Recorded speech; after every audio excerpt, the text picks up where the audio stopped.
In a place normally used for hockey and concerts, the vaccination stations are set up.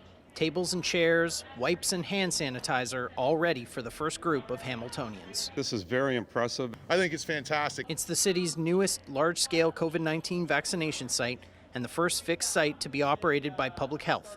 The clinical staff will be a combination of public health workers, Hamilton paramedics, and community doctors. When it opens Monday, it will operate 7 days a week. It's got 60,000 square feet of space here, so that gives us lots of opportunity to do more, physically separated. I think the big question was, how easy are we going to make this for folks? Because a lot of us are a little nervous. Is this an accessible facility?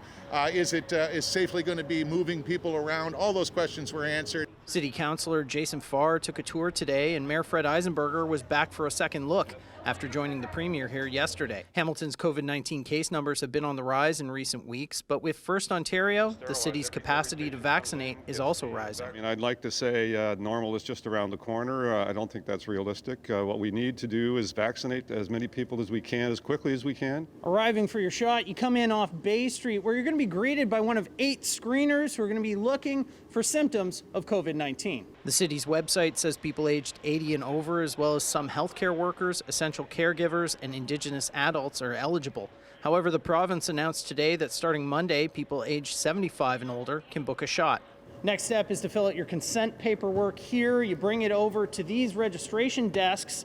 After you're registered, you wait over here in one of these black chairs until it's time for your vaccine. This is the area where the vaccine is going to be administered to people. Starting Monday, there's 700 slots available for shots in the arms. But if they get a full complement of vaccine in the future, they can administer up to 3,000 shots a day. But getting to 3,000 a day depends on how much vaccine the city gets. For the first week, it's only 700 a day. After people get their shot, they come to this area, which is the aftercare area, where paramedics will monitor them for any adverse symptoms.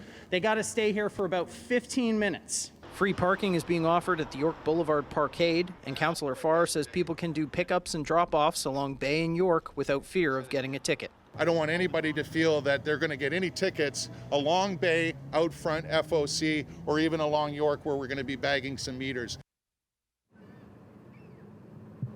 The Hamilton Bulldogs will continue to use the arena for practices once the site opens. The team was actually here today for a practice while we were taking our tour. A city spokesperson says players and coaches will not be walking through the clinic area, and a temporary wall has been set up separating the slap shots from the vaccine shots.